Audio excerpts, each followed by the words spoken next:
वाला शख्स था, इमाम सादक का दौर था। भाई बड़ी अहम बात, बड़ा अहम मसला वाकई में सुनाने लगा। बंदा मिस्र में रहता था, गुस्से में अपनी औरत को तलाक दे बैठा। मिस्र के रहने वाले मौलवियों से पूछा, जवाब से मुतमिन नहीं हुआ, सफर किया, मदीने आ गया। जब वो मदीने पहुंचा तो हुकूमत ने इमाम को नजरबंद कर दिया। इमाम के इल्म की वजह से इमाम को घर के अंदर कैद कर दिया गया था। जब वो मदीने पहुंचा तो मदीने पहुंच के उसने लोगों से कहा कि वारिस रसूल कहां बैठा है? उन्होंने कहा दरबार में। वो जब सीधा दरबार में गया तो तख्त पे बैठा था, उससे जाकर उसने कहा जी कि मैं मिस्र से आया हूँ, कलमा नबी का पढ़ता हूँ, सारी ज़िंदगी मैंने रसूल को देखा नहीं, इस्लाम मिस्र पहुँचा था, मैंने इस्लाम कबूल कर लिया, मुझे मज़हब अच्छा लगा, मैंने मान लिया, अब मैं बुतों की पूजा नहीं करता, मैं मोहम्मद के अल्लाह को मानता हूँ, उस मोहम्मद की रिसालत का इकरार करता हूँ, उस मोहम्मद के वारिस आप हैं? उन्होंने कहा जी हम हैं। उसने कहा जी मुझे इस दीन का मसला बताइए, मैं गुस्से में अपनी ज़ौजा को तलाक दे बैठा हूँ, इस बारे में मोहम्मद का दीन क्या कहता है? हाकम ने कहा कि ये मसला मैं नहीं बताऊंगा, शाम तक इंतजार कर, शाम को जो दरबार के उलमा आएंगे ना, उनके सामने अपना मसला रखना। वो शाम तक दरबार में बैठा रहा, सारा दिन वो दरबार का मंजर देखता रहा। शाम को मौलवी दरबार में आए, उसने कहा जी कि मैं मिस्र से आया हूँ, गुस्से में अपनी बीवी को तलाक दी है, अब क्या करूँ? उन्होंने जब उसे जवाब दिया, अब मैं इशारा करूंगा, बाद में खुल के नहीं बता सकता, वो सीधा वापस आके हाकम के पास कहने लगा, जवाब सुन के मैं मुतमिन नहीं हुआ, इतना पता चल गया है ना उनका ताल्लुक गैरत से है न तेरा ताल्लुक गैरत से। ये कोई गैरत का मजहब है? वल्लाह व हुसैन, मैं मिंबर की इज्जत का सब, जितने मेरे शिया सुन्नी मेहरबान बैठे, किताबें लिखती हैं कि उस शख्स ने अपनी दाढ़ी को नोचा और नोच के कहने लगा, वाय हो मुझ पे, क्यों मैंने मोहम्मद का कलमा पढ़ा, हैरानगी है मुझे, क्यों मैंने इस्लाम कबूल कर लिया। ये ऐसा मजहब है? ये इस्लाम को बुरा भला कहता दरबार से निकल रहा था, या सादक आले मोहम्मद के नौकर ने कलाई पे हाथ रख के कहा, वारिस की पहचान तुझे नहीं है, गिला इस्लाम को दे रहा। इसने कहा फिर वारिस कौन है? उन्होंने कहा वारिस ये नहीं। उसने कहा ये कौन है? उन्होंने कहा ये तो तख्त वाले हैं। नबी के जाने के बाद दो हिस्से हो गए इस्लाम के, एक तख्त वाला इस्लाम है, एक गदीर वाला इस्लाम। उसने कहा ये कौन है? उन्होंने कहा ये हुकूमत के, ये सगाए दुनिया है, ये दुनिया परस्त है। उसने कहा फिर मोहम्मद का वारिस? उसके घर के अंदर। उसने कहा मुझे उससे मिला के ला। इतना कहना था, या किताबें कहती हैं उस सहाबी की आंखों में आंसू है। उसने कहा काश तू पहले आता, मोहम्मद का बेटा मोहम्मद बन के मिंबर पे बैठता था, रोज मजलिसें होती थी, रोज दर्स होते थे। अब तो हुकूमत ने नजरबंद कर दिया है, अब तो बड़ा अरसा हो गया मैं भी मौला की जियारत नहीं कर सका। उसने कहा किसने बंद किया हुआ? उसने कहा इसी हाकम ने। उसने कहा मिले बगैर मैं मान गया हूं वो सच्चा है। अगली सतर सुनना, मैं फजाइल पढ़ रहा हूं, फजाइल। उसने कहा मैं मान गया वो सच्चा है। उसने कहा मिला तू नहीं और तू मान कैसे गया वो सच्चा है? उसने कहा मैं मान गया हूं जब उसे पाबंद किया हुआ है, क्योंकि सच पे पाबंदी होती है, झूठ पे नहीं होती। अगर उसे पाबंद किया हुआ है तो वो सच्चा है। उसने कहा फिर उसने कहा मैं इमाम से मसला पूछूंगा। अब यहां मैंने जो बात कही थी कि मैं वाकई में एक बेहतरीन नसीहत आपके सामने रखूंगा, जो सब दुआ हासिल करूंगा। जिस वक्त वो ये मसला पूछने आया, उस वक्त मदीने में ऐसे जय्यद सहाबी मौजूद थे जो ये कह सकते थे कि हम इमाम के नाइब हैं, हम बता सकते हैं कि इमाम इस मसले के बारे में क्या कहते थे। लेकिन ना इमाम के शागिर्दों ने कहा कि हम इमाम के नाइब हैं, और ना उन्होंने एक मसले पे फतवा दिया कि हम फतवा दे सकते हैं। नहीं, उन्हें पता था कि जब हुज्जत मौजूद हो फिर गैर मासूम फतवा नहीं देता। नहीं, बात अभी समझिएगा। जब इमाम मौजूद हो फिर गैर से मशवरा कर सकते हो, फतवा नहीं ले सकते। अभी तक हर बंदा समझा नहीं, मैं इशारा देने लगा हूं, एक बेहतरीन इशारा। अगर, क्योंकि प्यासे को चश्मे की जरूरत होती है, प्यासा काम है चश्मे के करीब जाना, चश्मा प्यासे के पास नहीं आता। अब कोई प्यासा चश्मे को ढूंढे ही ना और नाली से पानी पी ले, इसमें चश्मे का क्या कसूर है? जब शियों को पता हो कि इमाम मौजूद हैं, फिर वो गैर मासूम के कदमों पे हाथ रख ले, इसमें इमाम का कोई कसूर नहीं। अब वो शख्स मदीने में मौजूद है, उसे पता है कि इस दीवार के पीछे इमाम है। उसने कहा अगर मुझ में इतनी ताकत हुई मैं मिलूंगा जरूर। सहाबियों ने कहा कैसे मिल सकता है, वो तो नजरबंद है। उसने कहा मुझे नहीं पता वो कहां है, उन्हें तो पता है कि मैं यहां हूं। बस आखिरी जुमले कहने लगा हूं और शियत का नतीजा देने लगा हूं। उसने कहा मुझे नहीं पता वो कहां है, उन्हें तो पता मैं यहां हूं। मैं उनसे बाखबर नहीं, वो मुझसे बाखबर है। अगर तो वो मुझे देख रहा है फिर वो मसले का जवाब भी देगा, मुझे मिलेगा भी, मुझे बुलाएगा भी। उन्होंने कहा एक दफा गली में जाके हालत देख। जब वो मोहल्ला बनी हाशिम में पहुंचा तो उसने क्या देखा? सिपाही, फौजें, छतों पे सिपाही खड़े। इमाम की गली में मुखबरों ने घर किराए में लिए हुए थे। वो दरवाजों की अंदर से देख रहे थे कि इमाम से मिलने कोई नहीं आया। इतना सख्त पहरा। चला गया मदीने के बाहर। मैं पूरी जिम्मेदारी के साथ गुजरात की सरजमीन पर यह ऐलान करने लगा हूं, 3 महीने तक वो शिया मदीने की गलियों में फिरता रहा, एक मसले के लिए। ना किसी मौलवी से पूछा, ना किसी गैर मासूम से पूछा। 3 महीने तक मदीने की गलियों में इमाम से मुलाकात नहीं हो रही। थक के मदीने के बाहर जाके बैठ गया। बैठ के कहने लगा कसूर मेरा है, मेरे अंदर कोई ऐसी गलती है जिसकी वजह से तू मुझे मिल नहीं रहा। शायद तुझे मेरी मेहनत पे यकीन नहीं। जनाजा उठेगा मेरा यहां से, तुझे मिले बगैर नहीं जाऊंगा। मदीने के बाहर रो रो के इमाम से बातें कर रहा था। यहां पीछे से एक सब्जी फरोश गुजरा। उसे कहने लगा कहां जा रहा है? उसे कहा मदीना। क्या करने? सब्जी बेचने। उसे कहा तू रोजाना जाता है? रोजाना जाता। उसे कहा वो जो मदीने के अंदर मोहल्ला बनी हाशिम है कभी वहां भी गया है? उसे कहा हाँ जाता हूं रोजाना, सब्जी तो बेचता हूं, मेरा कारोबार है, मैं जाता हूं वहां पर। एक लम्हे के लिए उसे उम्मीद की किरण आई। उसे कहना रुक रुक रुक रुक रुक, सब्जी बेचेगा? उसे कहा क्या लेगा? उसे कहा सारी सब्जी बेच। नहीं, शायद आप अभी तक ज़हनी तौर पर करीब नहीं हुए। अब मैं जिस दहलीज में दाखिल होने लगा हूं, अब तुम्हारे जिस्म यहां होंगे, रूहें यहां नहीं होंगी। सब्जी बेचेगा? उसे कहा कितनी? उसे कहा सारी। लिबास भी बेच दे, मेरे कपड़े तू पहन, अपने कपड़े मुझे पहनो। सब्जी फरोश बन गया।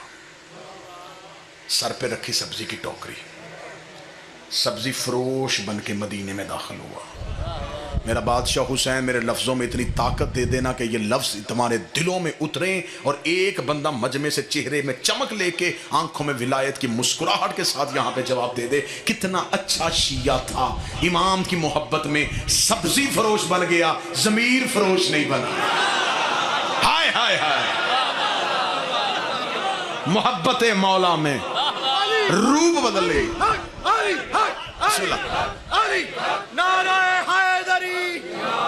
रसूल के बेटे की मोहब्बत में बिस्मिल्लाह सर लिबास बदल लिया, जमीर फरोश नहीं बना, सब्जी फरोश बन के मदीने में दाखिल हो गया। किस मदीने में? जहां बतूल का बेटा है। किस मदीने में? जहां 3 महीने गलियों में फिर रहा और इमाम से मिल नहीं रहा। मदीने में दाखिल हो गया, सब्जी फरोश बन के। सब्जी ले लो, सब्जी ले लो। गलियों से होता होता मोहल्ला बनी हाशिम की तरफ रुख हो गया। मोहल्ला बनी हाशिम की पहली चेक पोस्ट जहां फौजी खड़े थे, उन्होंने रोका। कहां जा रहा है? उसने कहा सब्जी बेचने जा रहा हूं। उसने कहा तुझे खबर है इस गली में कौन है? तो उसने कहा मुझे नहीं पता, मैं तो सब्जी फरोश हूं, रोजाना सब्जी बेचने आता हूं। उन्होंने कहा हाँ हाँ ठीक है, गुजर जा। 3 महीने के बाद उस मकाम तक पहुंच गया, गली में दाखिल हो गया, मोहल्ले में पहुंच चुका है। अब पता है कि इसी मोहल्ले में मौला का घर है। अब उस गली में दाखिल होने लगा है जिस गली में मेरे बादशाह का महल है। जो ही उस गली में आया तो फिर फौजियों ने रोका। कहाँ जा रहा है? उसका इस गली में सब्जी बेचने जा रहा। उसका तुझे पता है कि इस गली के अंदर कौन रहता है? उसका मुझे यही खबर है कि यहाँ कोई अहम शख्स रहता है जिसके लिए फौजियों ने यहाँ पे पहरे लगाए हुए हैं, लेकिन मुझे किसी का पता नहीं, मैं तो दूसरे शहर से सब्जी बेचने आता हूँ, चल गुजर। अब इमाम की गली में दाखिल हो गया। अब दिल धड़कना बंद हो रहा है, कदम बोझल हो गए। 3 महीने से जिसका इंतजार कर रहा था वहां पहुंच चुका है। अब जुबान गूंगी हो गई है और यहां वाली जुबान बोल रही है। अब धड़कनें गुफ्तगू कर रही हैं, दिल के लहजे से बोल रहा है, जुबान बिल्कुल चुप है। ये दिल बोल रहा है कि देख अब मैं यहां तक आ गया हूं, अब मेरा इतना इम्तिहान ना ले, अब मेरी मोहब्बत की कदर कर ले। मैं बड़ी मुश्किलों से यहां तक पहुंचा हूं, अब तू जहां भी है मुझे बुला ले। चल मुझे सवाल का जवाब ना देना, मुझे सिर्फ जियारत करवा दे। मैं सिर्फ देखना चाहता हूं कि मोहम्मद कैसे थे, मैं देखना चाहता हूं अली का हुस्न कैसा था, मैं देखना चाहता हूं हुसैन करीम कितना था। अब ये दिल की धड़कनों से गुफ्तगू करता हुआ इमाम के दरवाजे के बिल्कुल सामने पहुंच गया। अब पता है कि ये दरवाज़ा है इमाम का, लेकिन फौजी यूं छतों पे हैं, सिपाही आगे पीछे हैं, यूं पहरा हो रहा है। अब जब इमाम के दरवाजे के बिल्कुल सामने से गुजरा, एक लम्हे के लिए आंखें बंद की कि अगर एक कदम भी आगे बढ़ गया तो दूसरी तरफ से बाहर निकल जाऊंगा, वापस मुड़ने कोई नहीं देगा। इसी घर के अंदर मौला बैठे, अभी दरवाजे के सामने था, अगला कदम आगे उठा नहीं था, या इमाम के घर का दरवाजा खुला। नौकर का सब्जी फरोश अंदर आ, आज मौला ने सब्जी दे के लेनी है। कल भी तू खराब सब्जी दे गया। मौला नाराज हो रहे हैं, वो कह रहे हैं उसे अंदर बुलाओ, आज हम सब्जी खुद लेंगे। खुश हो गया, पता चल गया कि तीर चल गया, धड़कने समझ गया, वो गुफ्तगू बात भांप गया। वो जल्दी से इमाम के दरवाजे फौजियों ने सामने तलवारें नेज़े की, किधर? उसे कहा ये गुलाम कह रहा है कि इसके मौला ने बुलाया। उसे कहा तुम्हें पता है अंदर कौन बैठा है? अंदर शियों का इमाम बैठा है, पाबंदी लगाई है हुकूमत ने, कोई उसे मिल नहीं सकता, और तू इतनी जल्दी जाएगा? उसे कहा, उसने कहा कि सब्जी उनके मौला ने दे के लेनी है, मैं तो सब्जी बेचने जा रहा हूं, मुझे क्या पता कौन है। सिपाहियों ने कहा हम तेरे साथ चलेंगे। 2 सिपाही फिर साथ चले, इमाम के सेहन के अंदर जाके टोकरी रख के बैठ गया। कितना खुश नसीब था। अब जितने नमाजी मेरे साथ शामिल हैं, मुझे इतने ही चाहिए थे, जिनके अकीदे का वजू ठीक है वो अगली सफ में आ गए हैं। यूं इमाम के सेहन में बैठा हुआ और नजरें हैं हुजरे के पर्दे पे, पता है कि इस हुजरे से बाहर आएंगे। सिपाही सर पे खड़े हुए हैं, नजरें हुजरे पे हैं, दिल की धड़कन काबू से बाहर है। ऐसे इंतजार कर रहा था जैसे मूसा तूर पे करते थे। यकलख्त हुजरे का पर्दा उठा, इमाम का पहला कदम सेहन में आया, सर पे रसूल वाला अमामा, अबू तालब की अबा, हाशिम की दस्तार, असाए मूसा को हाथ में लिए हुए, अंगूष्ठरी सुलेमान को अंगूठी में पहने हुए, चेहरे पे हसन वाली मुस्कुराहट, अली वाला हुस्न। ये इमाम को ऐसे देख रहा था जैसे मिस्र की औरतें यूसुफ देख रहे हैं।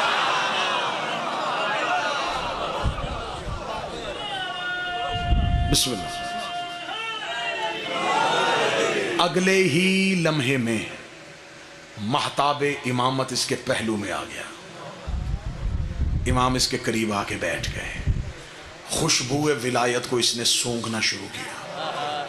इमाम ने इसके करीब बैठ के टोकरी से कपड़ा हटाया, इमाम ने सब्जी चुननी शुरू की। ये इमाम का चेहरा देख रहा है, सवाली को सवाल भूल गया, साइल को खबर ही नहीं कि मैं कहाँ पे हूँ। ये इमाम का चेहरा देख रहा था, इसने सिपाहियों की तरफ देखा, अपना चेहरा इमाम के बिल्कुल करीब किया। अब ये चेहरा करीब कर रहा था, इमाम ने कहा तेरी तलाक नहीं हुई। कोई एक बंदा तो होगा जो कदर करेगा, कोई एक बंदा तो होगा जो 35-40 मिनट का मुआवजा मुझे दुआ की सूरत में दे दे। तेरी बिस्मिल्लाह। अजब रूहानियत की फजा बन गई मजलिस में, बादशाह हुसैन की कसम, अजब रूहानियत की फजा बन गई मजलिस में।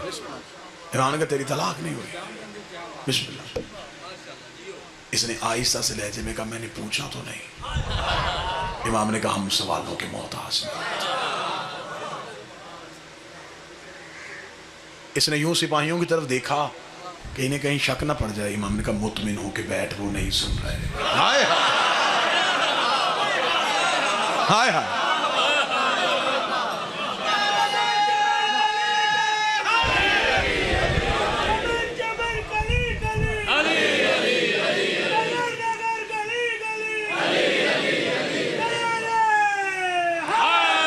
यार मुतमिन होकर सुन, वो नहीं सुन रहे।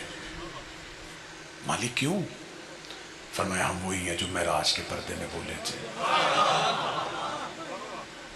इसका मौला 3 महीने से बैठा हूं मदीने में, मिस्र वापस जाऊंगा, लोग पूछेंगे कि सिर्फ इतना पूछ के आ गया कि तलाक नहीं हुई, कोई दलील?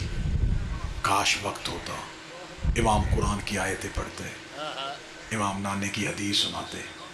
इमाम ने कहा जाके मिस्र वालों को सिर्फ इतना कह देना तूने तलाक दी थी गुस्से में, गुस्सा हराम होता है और हराम हालत में हलाल काम नहीं होता। हाय कितनी वजनी दलील भाई, इस दलील के बगैर अब दूसरी दलील की जरूरत ही नहीं। इमाम ने कहा गुस्सा हराम है और तूने हराम हालत में हलाल, बगैर वजू के नमाज कैसी, हराम हालत में हलाल काम कैसा? इमाम ने कहा तेरी तलाक वाकई नहीं हुई। इतना कहना था ये या अली कह के उठा। सिपाहियों की आंखें खुल गई, इसको दोनों कांधों से पकड़ा। अच्छा तू भी मुहिब है, भेस बदल के आया था, तूने हमें धोखा दिया, हम तुम्हें जिंदान में डालेंगे, ये कह के खींच के लेके जा रहे थे। इसके चेहरा इमाम की आंखों पे था, इमाम के चेहरे पे हल्की सी मुस्कुराहट थी। इसका अब मुझे कोई डर नहीं है, अब चाहे ये मुझे कत्ल भी कर दे, मुझे जिंदगी का मजा आ गया, मैंने तेरी जियारत कर ली है, अब मुझे जिंदगी से मोहब्बत नहीं रही। लेकिन जाते जाते मुझे एक सवाल का जवाब दे दे। 3 महीने जो मैं मदीने में फिरता रहा, कई दफा मैं मिस्र वापस जाने लगा, आधे रास्ते से वापस आया, मुझे कौन सी चीज है जो वापस जाने नहीं देती थी? इमाम ने कहा अगर तेरी मां आधे रास्ते से वापस ना आई होती, तू भी आधे रास्ते से वापस ना।